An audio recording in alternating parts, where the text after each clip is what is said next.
Attention on deck. Everybody. You're in up, please.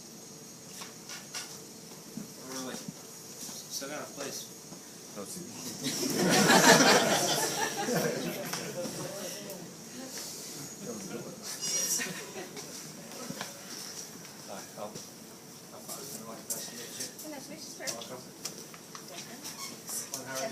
No one else wants to sit in the pictures. Very nice. What? Hey, sweetie. Hey.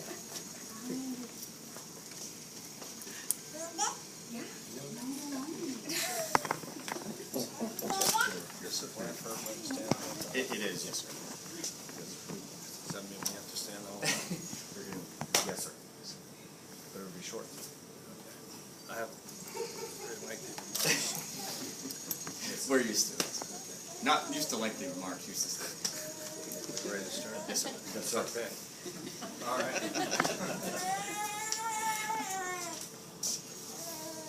Okay. Well, welcome to everybody. Mary Pat, thanks for being here. Senior Chief, thanks for the honor. Appreciate it very much. So, want to welcome Senior Chief's daughter Brianna and grandson Declan. Great to have them here. They're here from England, although I guess you're getting ready to transfer to Kirkland pretty soon. So, Captain Lee is actually in the Air Force, so this is kind of a joint evolution. And Senior Chief also has a son who's a Navy corpsman, is in Camp Lejeune, getting ready to deploy with the Seabees here pretty soon. We were hoping to get him hooked up, and I don't think we did. But, Yes, sir. I'm sorry. via FaceTime. Not our fault. So Yes, sir. Not this is the Marine Corps fault. That's our story, and we're sticking to it. And then there's a coalition aspect to this, so I'll talk a little bit about Senior Chief's background. But I appreciate everybody being here today as we mark this significant occasion in Senior Chief Mack's life. Originally from the West Coast, from Sonoma County, Napa Valley region, and grew up in San Francisco in part, and in London in part, because that's where her parents are from. And joined the Navy really for two reasons. One is her father was an engineman in the Royal Navy, so she was obviously influenced by him, and she wanted to serve her country, so she ended up in the Navy. Also has a very rich educational background. Studied music theory at the University of London. During one of her tours while she was in Rhoda, I'll get to that here in a little bit, she earned an AA degree in liberal arts, and she's currently working on a business degree from Columbia University, so she has a very rich education. It's common for people that are more mature, when they talk about when they were born and that sort of thing, to rather than talk specific years, to use an era-based approach to things. And so Senior Chief will tell you that she was born during the Eisenhower presidency, and that she graduated from high school during the Ford years. And I like that approach to things, because by that standard, we're the same age. So I think we're going to go with that. So I think those of you that have seen me do one of these before know that I like to talk about previous duty stations that people have had, because it sort of gives context to the career, and I do like to do that. But we're talking about someone that's got a couple of decades, almost three, working on 3 decades of service, and I realize that many of you have plans this evening. So if I were to truncate my remarks a little bit, it would go a little bit like this. So the first 6 years that Senior Chief was in the Navy was a normal sort of storekeeper career path. And then the rest of the time, the next 18 years, she was here. And so one of the reasons that we talked earlier today that I have the privilege of being the presiding officer here was because I was the deputy here when Chief Mack became Senior Chief Mack. And she said, well, you must, if there's such a thing as a good luck admiral, it must be you. But, if you spend 15 years in a row at the same duty station, then odds are you're going to promote more than once at that duty station.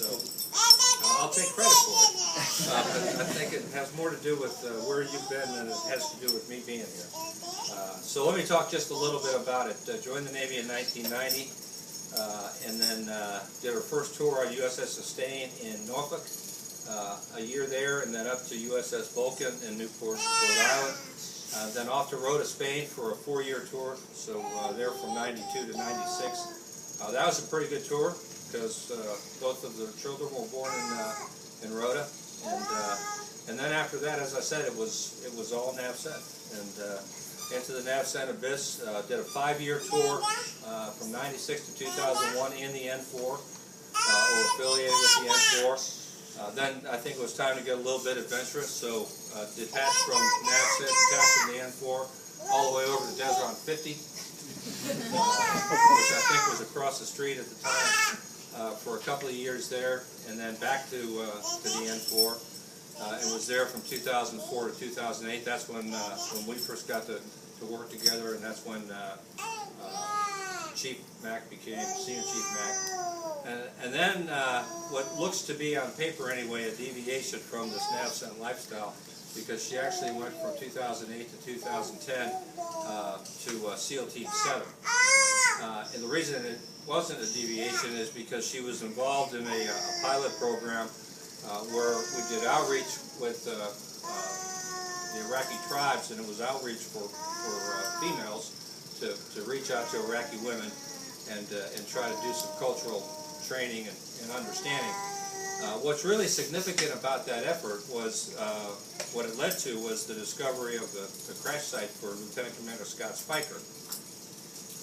For those of you that aren't familiar with the story, Scott Spiker was a Hornet pilot, flew off of Saratoga on the first night of Desert Storm, and he was lost on the initial strikes into Iraq. And we were never quite sure what happened to him. He just didn't come back.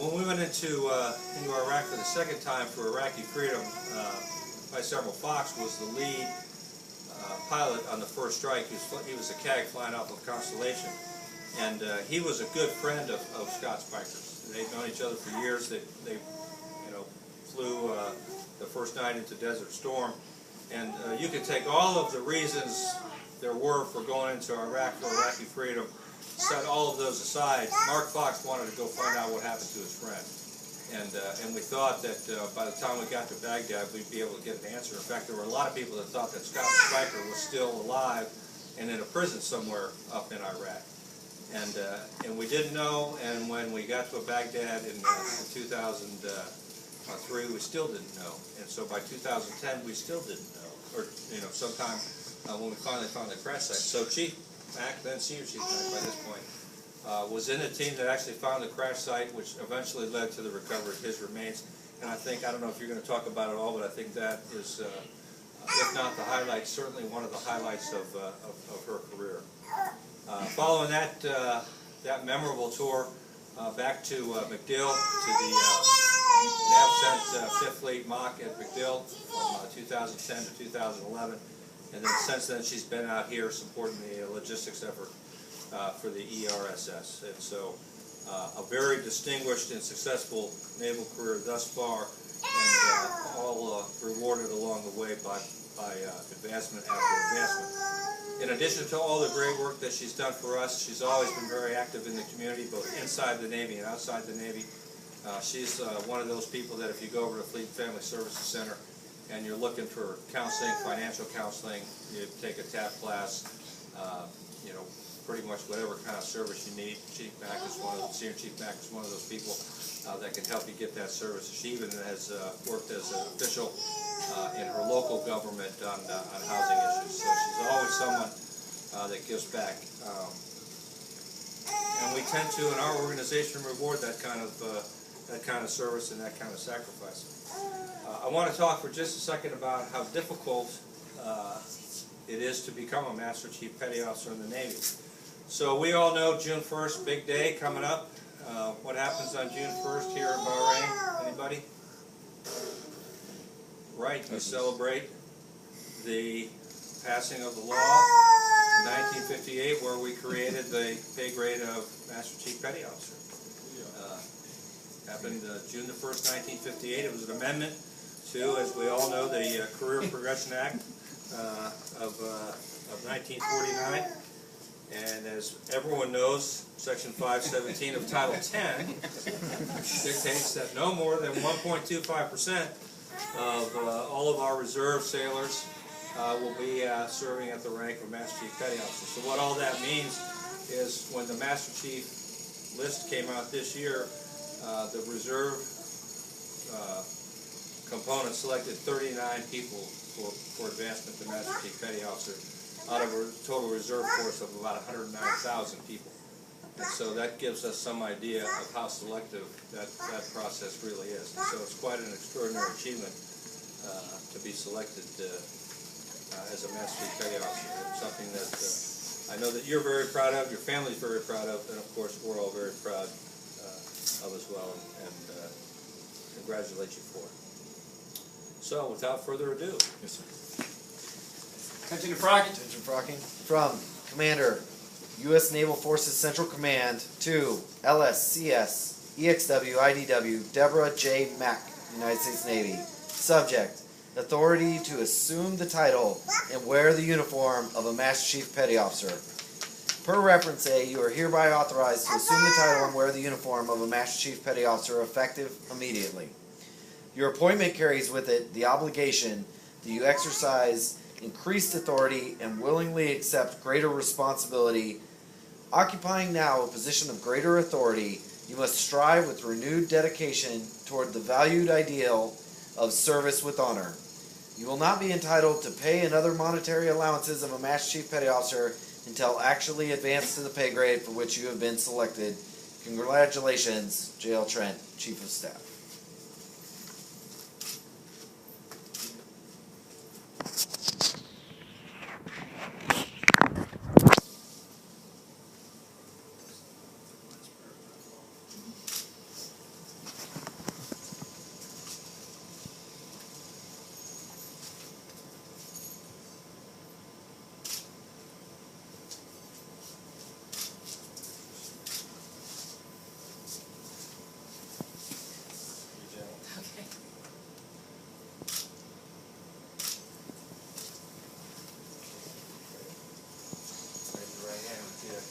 I state your name, do solemnly swear I, Deborah Mack, do solemnly swear that I will support and defend the Constitution of the United States that I will support and defend the Constitution of the United States against all enemies, foreign and domestic, against all enemies, both foreign and domestic, and that I will bear true faith and allegiance and that I will bear true faith and allegiance to the same, to the same, that I take this obligation freely that I take this obligation freely without any mental reservation without any mental reservation or purpose of evasion, or purpose of evasion, and that I will obey the orders of the President of the United States and that I will obey the orders of the President of the United States and the orders of the officers appointed over me and the orders of the officers appointed over me according to regulations according to regulation and the Uniform Code of Military Justice. and the Uniform Code of Military Justice. So help me God. So help me God. Master Chief, congratulations.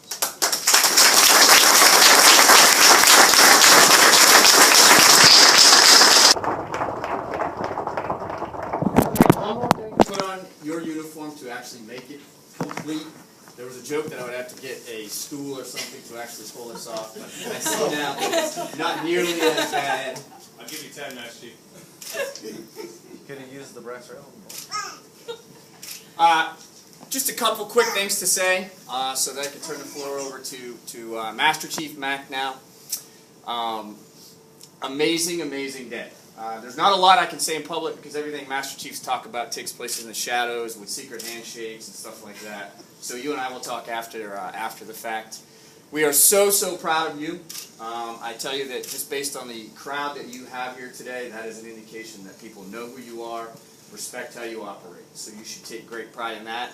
And ma'am, I'm sure she was a fantastic mother and a great role model for you to emulate. And all that. Now, Deb, what I will tell you is this. Every day, frankly, well, I haven't worn khakis in a while, so I can't say every day. But a lot of times when I get up and I put these on, I still have to actually look and go, really? The Navy lets me be a Master Chief? Does the Navy know who I am? I hope you take the same sense of pride every day when you put on your Master Chief anchors, because it is really, there's something fantastic about it. Being not being the top 1%, but being a Master Chief and what that entails. Now, the Admiral may argue with me, but I would submit that being an E9 is probably more cool than being an O9. Now, we have there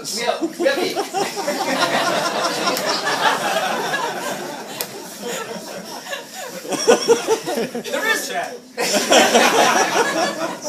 Now, there is one thing that's fundamentally wrong with our system, and that is we pay more for our collar devices than the Admiral pays for his. And by that, by the same token, we pay more for these than 4-star Admirals pay for their collar devices. So there's something wrong there. But congratulations, Deb. I turn the floor over to you. Because ours are more precious. Thank you, Scott, for Master Chief. First off, I want to thank, this is like way cool. I just want to say this. This is like a wow, this is like one of those wow moments. It's way cool. I want to thank Admiral Miller, Mrs. Miller, Admiral Logan, Brigadier Generals, and Mr. Kirby, everybody way in the back. Sorry it's not like a round auditorium, but you know, there's so many people here that you've all had an impact on me in my personal, my professional life. You know, it's an honor that you're all here, and I appreciate it, and I want to thank you, every single one of you. I want to thank my father. He was a chief engineman in the British Royal Navy during World War II. I want to thank him. He gave me the inspiration for going to sea. Probably the fact that I grew up with boats, San Francisco Bay. We had a slip over in Sausalito, for those of you that are familiar with the Bay Area. So that kind of like gave me the hint of the ocean and the sea, and it's a really cool place to hang out. I want to thank my kids, Brianna and Reardon, who's unfortunately in Camp Lejeune waiting on his transfer. I want to thank you guys for going along with the craziness of the wait time and the schedules that both your mother and your father had. So thank you, because without your support and always willing to say, hey Mom, bags are packed, we're willing to go with you, we have passports, you know, we're ready. Thank you. I want to thank my husband Guy. Unfortunately he couldn't be here today. He's been very supportive of all this, but at the same time he's a retired senior chief, so he knows how this gig goes, and that, you know, you can't always be there, but you're there in thought and spirit. And I want to thank quite a few people in here besides Mr. Kirby, Mike Irwin, Hans Rudiker, Larry Adler, Lenny. Believe it or not, these are so many of the people that were here when I made chief and welcomed me into the chief's mess back when it was behind the Desert Dome, what, 4 or 5 construction projects ago, on the other side of the base. And, you know, these are the people that you come to know and work with and talk with, and they help you, because we come into the chief's mess, and that's why I wanted to hold this in the chief's mess, because this is the heart and soul of being a chief, the chief's mess. When we have issues, we have problems, we need to talk with someone because we're not with our family. We do it in here. And I just felt that this was the most appropriate place possible that I could be pinned to Master Chief. So when you're here, it's like, what is it, the Olive Garden restaurant says, you know, you're with family, you're home. And that's how I feel like the mess is. And I hope everybody, especially our new chiefs, will remember that going forward in your Navy career. And so it's like just way cool. Anyway.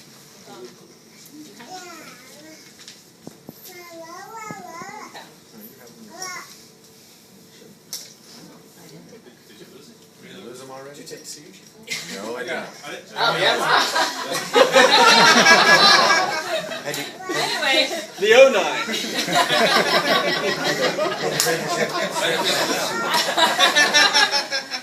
Anyway, is that so death-like? Really? Anyway, I would like to present my senior chief anchors. You want to give it to somebody? They do. Okay, can I speak first? Sure, absolutely. See, I like those. Yes. Okay, so this is the last thing I like to do at one of these ceremonies, is talk about a little bit about mentorship, because that's what we're all about.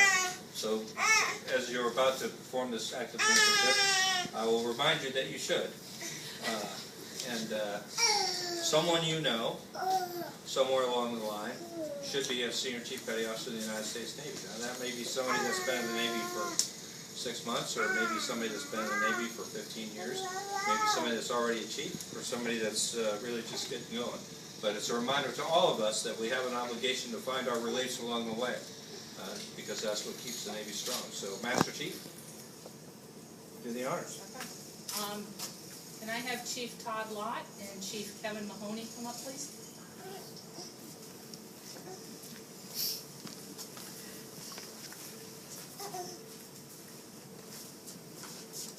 Careful, I don't shoot stuff. So both of you.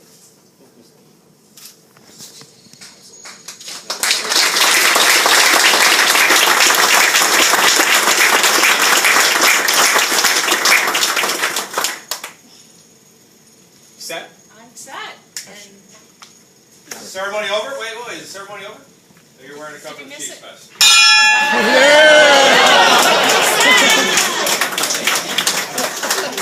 I said, first day on the job and already I got going. It's going to be an expensive night for you. I know. Again, thank you, sir, for coming. Thank you. Congratulations. As the Admiral generally says, Well, I don't think I have to remind this crowd not to miss an opportunity to congratulate Master Chief Mack come on up, guys. and her family. Just bundle up.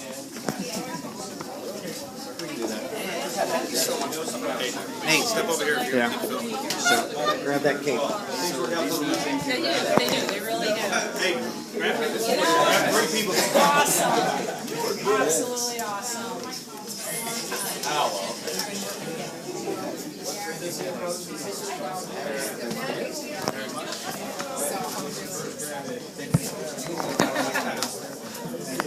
You are so welcome.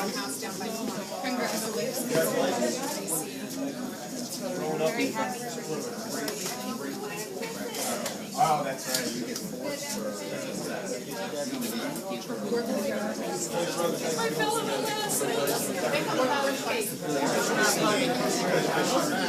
I go home. Everybody gets hugs. Everybody gets hugs. That way my hand doesn't get frozen.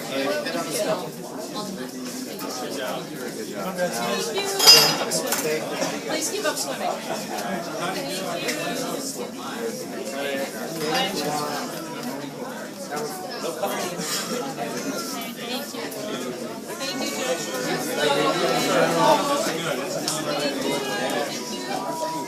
You know, I'm being very cautious of that hand. I'm being very, very cautious. Other than the fireball song. Hey, Deb, show me how you count to 1.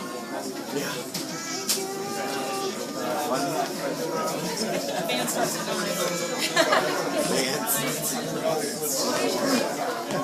Lenny, man, oh, thank you. Rob, grab the cooler, put it on the bar.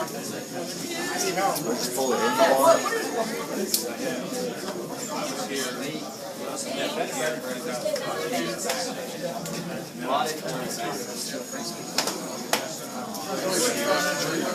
Okay. Tell everybody to get That's awesome. Congratulations, Master Chief. Well done. That would be my Proud of you.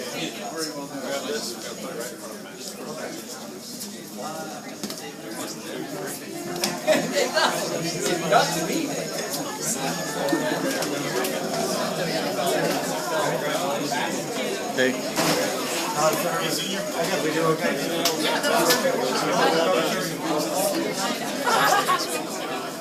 Larry. Oh, Larry. Take care of yourself. Thank you. Congratulations. I know, I'm really watching after you. Hi, sir. I know. Because we've known. I know. We've known each other for so long. I don't want to hurt you. Thank you. I've been practicing with that. Excellent. Thank you. Thank you. Congratulations. Thank you. You look great. You look great. Are you going back to congratulations?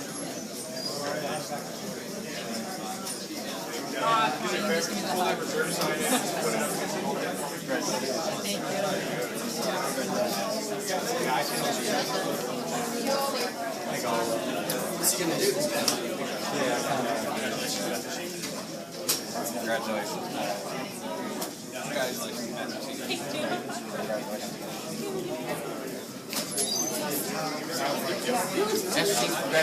I know, that's why I'm holding my finger out to the side.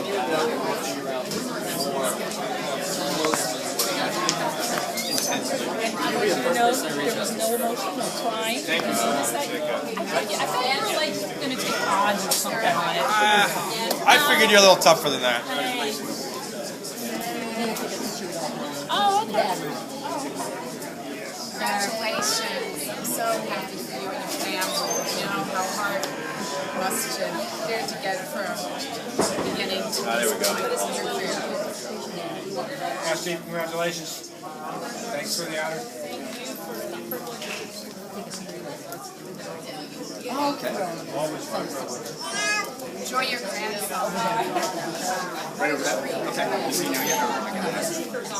I know. I wasn't going to say anything, but I'm a Purple family too. My dad's retired.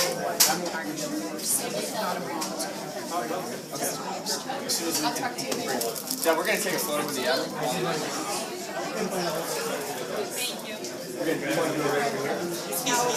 Hey Steve, what do you want? Hi. Did